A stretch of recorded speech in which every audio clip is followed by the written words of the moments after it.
दोस्तों नमस्कार।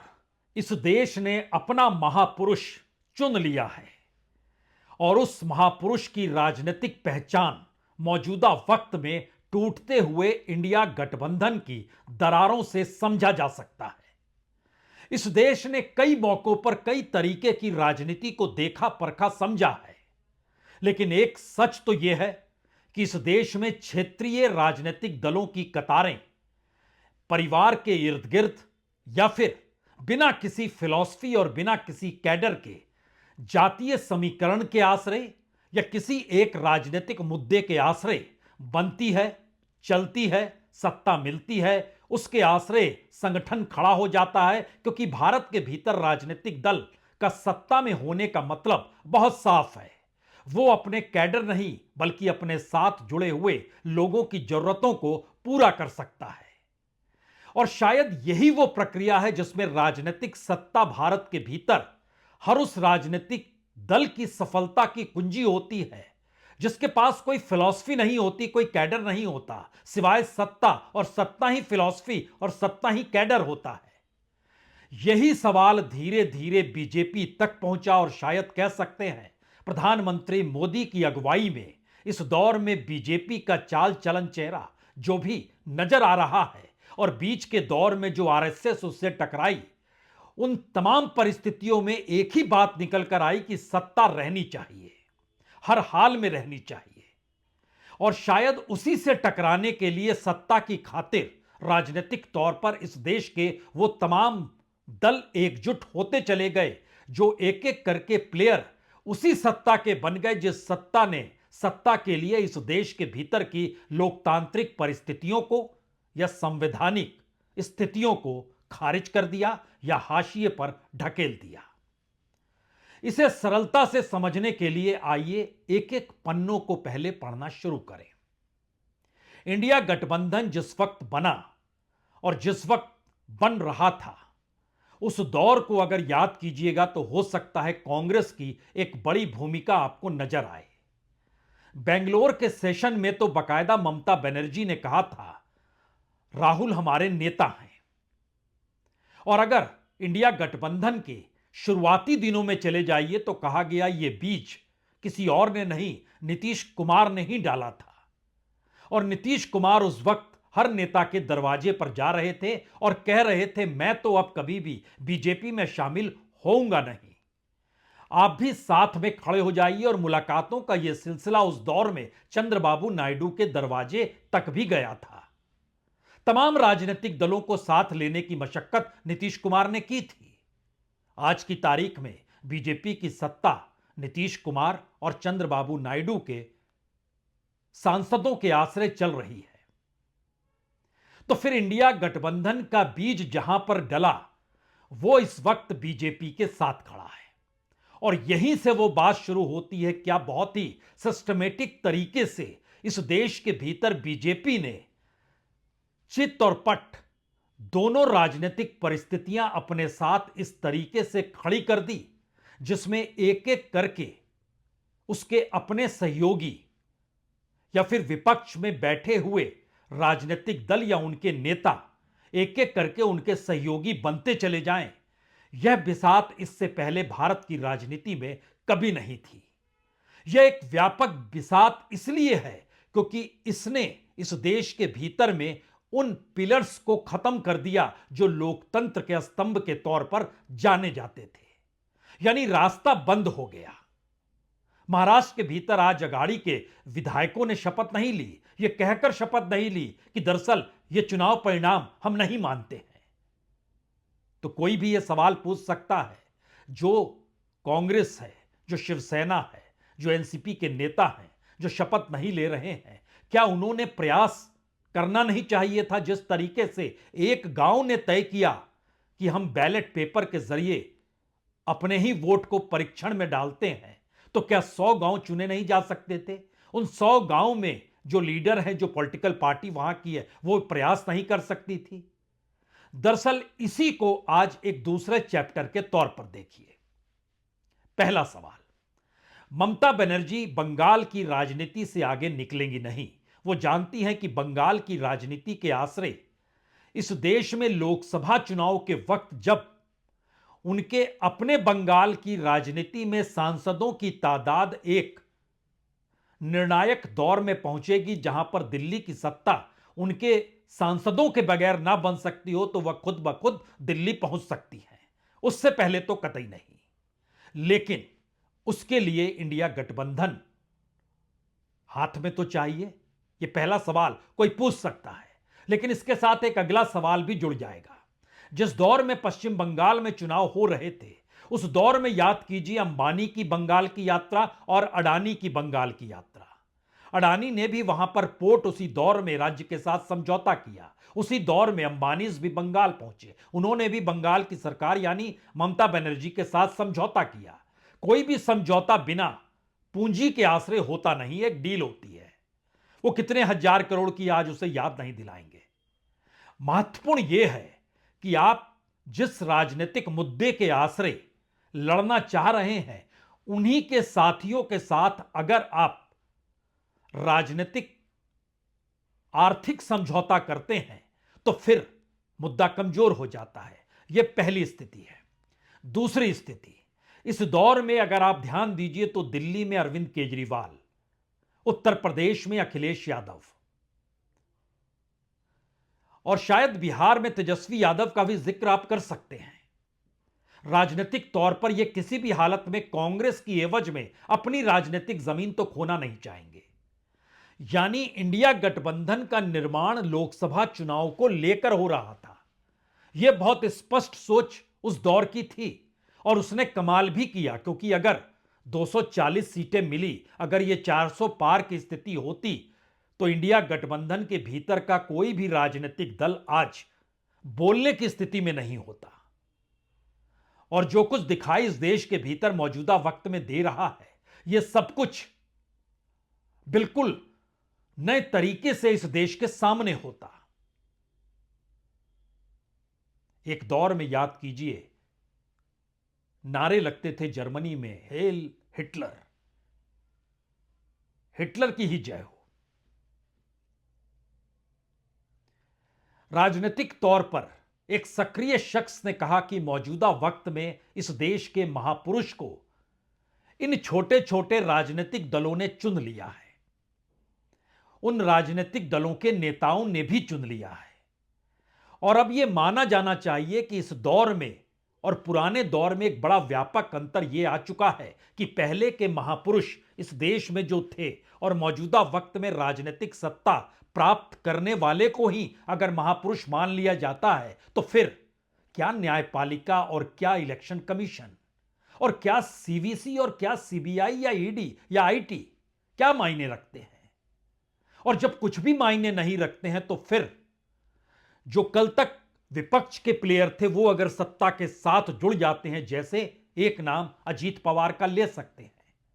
अजीत पवार को 1000 करोड़ की संपत्ति अटैच की गई और जिस ट्रिब्यूनल के सामने यह सुनवाई हो रही है, उस ट्रिब्यूनल ने कल क्लीन चिट दे दी, यह कहते हुए कि हमें कुछ भी नहीं मिला और हम सारी संपत्ति वापस लौटा रहे हैं।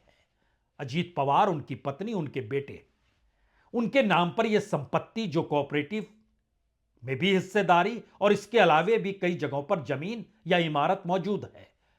कुल बाजार की कीमत 1000 करोड़ रुपए आंकी गई, वो अब वापस मिल गई।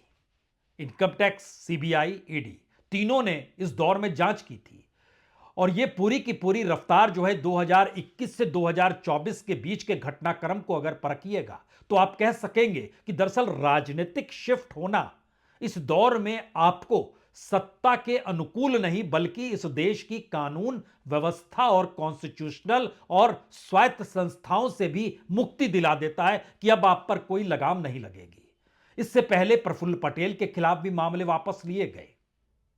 यहां पर हम जब पॉलिटिशियन का नाम ले रहे थे तो एक पॉलिटिशियन शरद पवार भी हैं जो सेफ पॉलिटिक्स खेलते हैं। वो जानते हैं कि राजनीतिक तौर पर इस वक्त किस दिशा में खड़े होना है। अगर वो कांग्रेस के साथ खड़े नहीं होते तो उनकी राजनीति खत्म हो जाती, लेकिन अगर अजीत पवार बीजेपी के साथ नहीं जाते तो सारी संपत्ति खत्म हो जाती। तो बीच का रास्ता तो अपनाना होगा। और एक पूरी कतार थी एनसीपी के भीतर, लगभग 2 दर्जन नेता, सांसद, विधायकों की, जिन पर आरोप लगे हुए थे। खुद शरद पवार से ईडी ने पूछताछ की।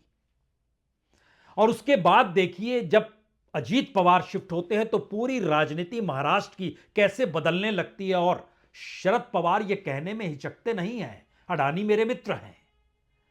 यानी ममता बनर्जी के चुनाव से पहले अंबानी अडानीज का बंगाल जाकर समझौता करना आर्थिक मुद्दों को लेकर, और जिस दौर में राजनीति उफान पर थी और कांग्रेस या राहुल गांधी खुले तौर पर राजनीतिक मुद्दा अंबानी अडानी को बना रहे हैं, उस दौर में अंबानीज के विवाह समारोह में और अडानीज के साथ गुफ्तगू करने में शरद पवार चूकते नहीं, और बाकी भी जो इंडिया गठबंधन के भीतर के लोग हैं वह भी नहीं चूकते हैं। तो आप कह सकते हैं, क्या राजनीतिक मुद्दे यहां मायने नहीं रखते हैं, या राजनीतिक मुद्दों का कोई महत्व नहीं है?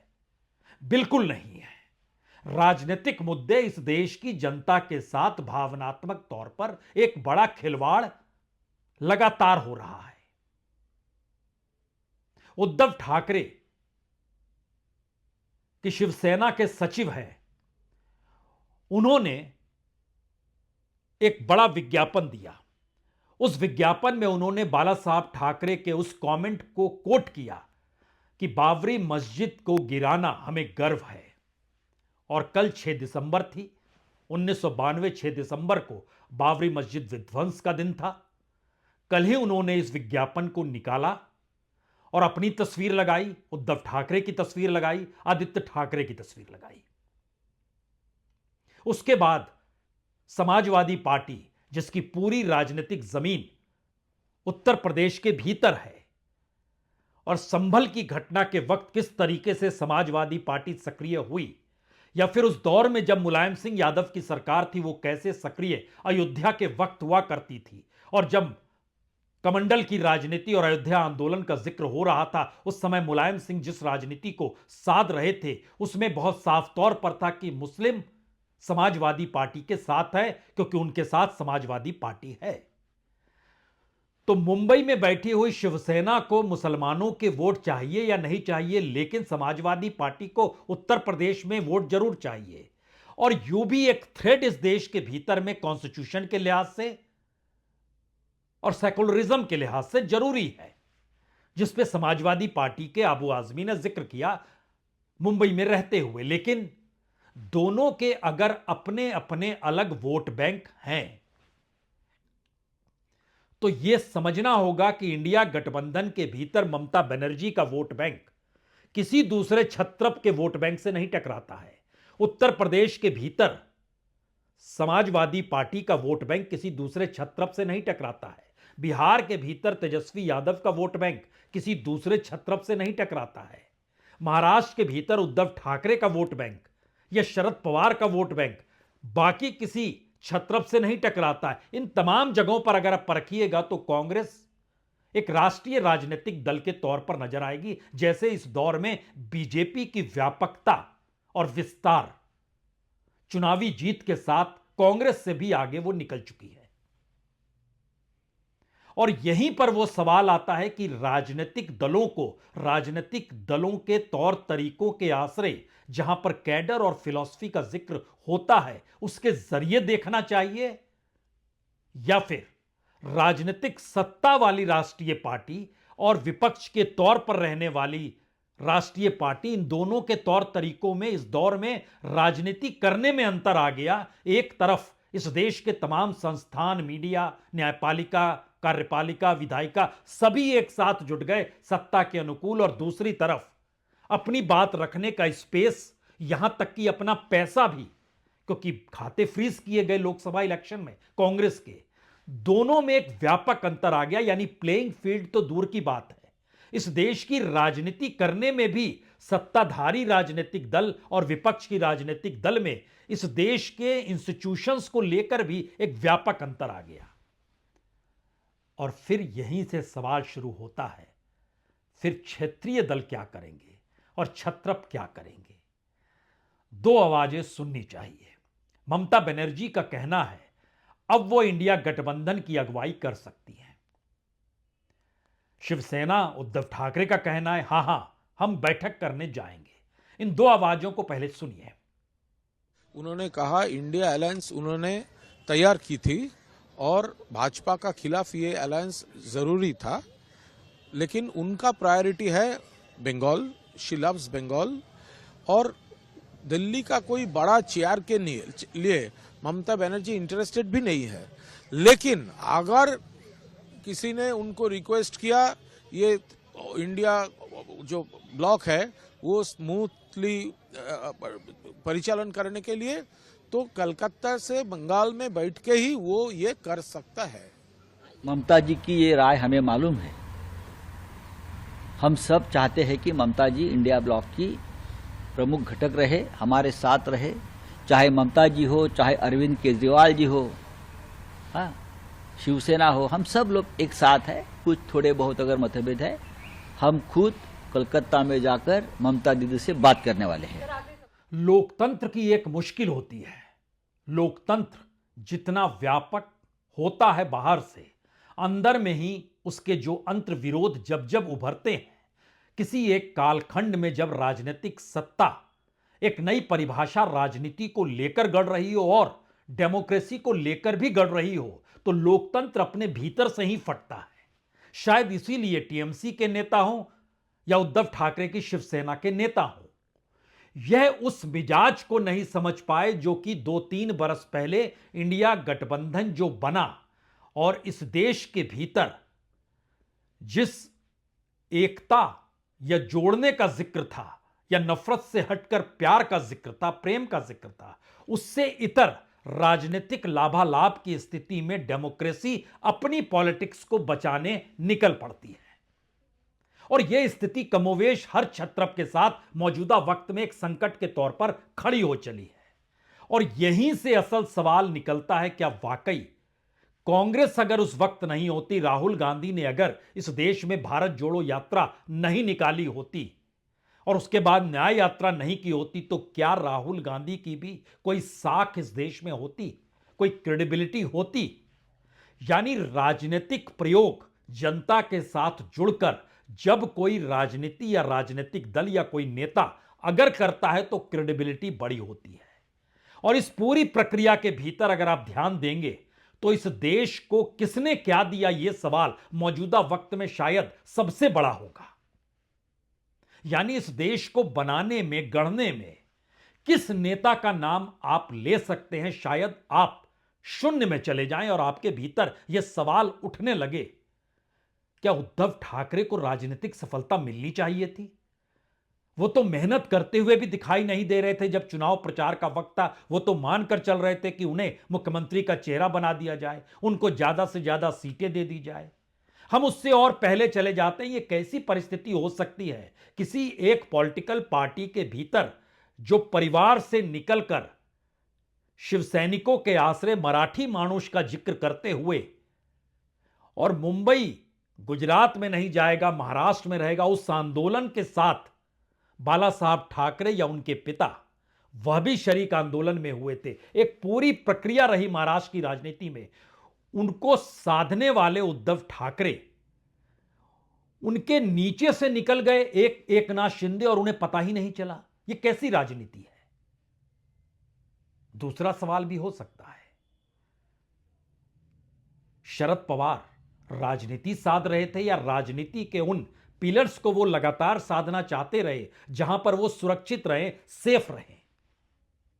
और इसीलिए जिन मीटिंगों का जिक्र बार बार होता है कि अडानी के गेस्ट हाउस में मीटिंग हो रही थी, उसमें शरद पवार की मौजूदगी थी, अजीत पवार की मौजूदगी थी, अजीत पवार अब उधर चले गए, शरद पवार इधर आ गए, और इस पूरे दौर में अगर महाराष्ट्र की राजनीति के भीतर पॉलिटिकल पूंजी को टटोलिएगा तो उसके मास्टर तो शरद पवार ही रहे हैं।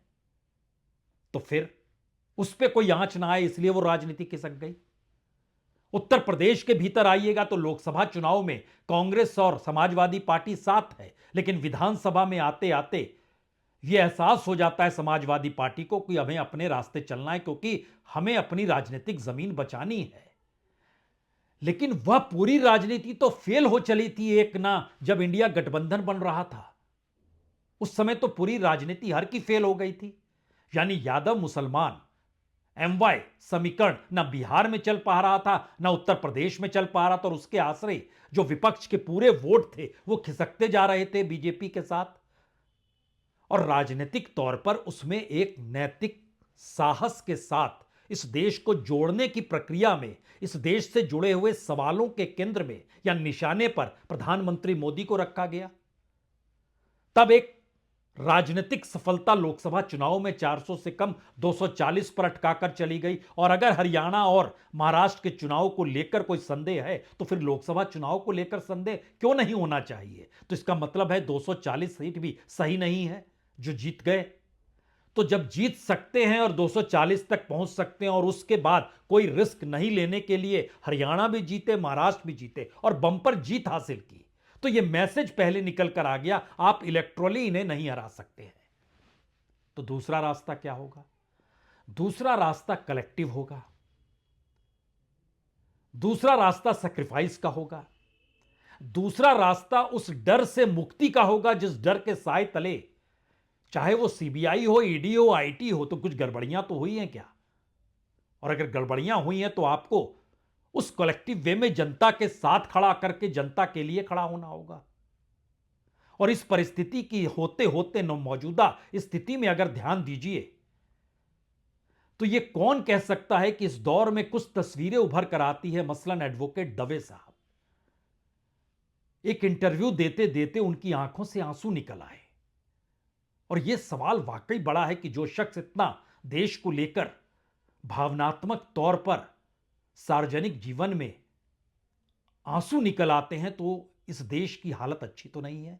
लेकिन अगला सवाल यह भी होगा, आंसू निकलने भर से काम नहीं चलेगा, स्थितियां उससे ज्यादा विकट है तो उस दिशा में अब आपको आगे बढ़ना पड़ेगा।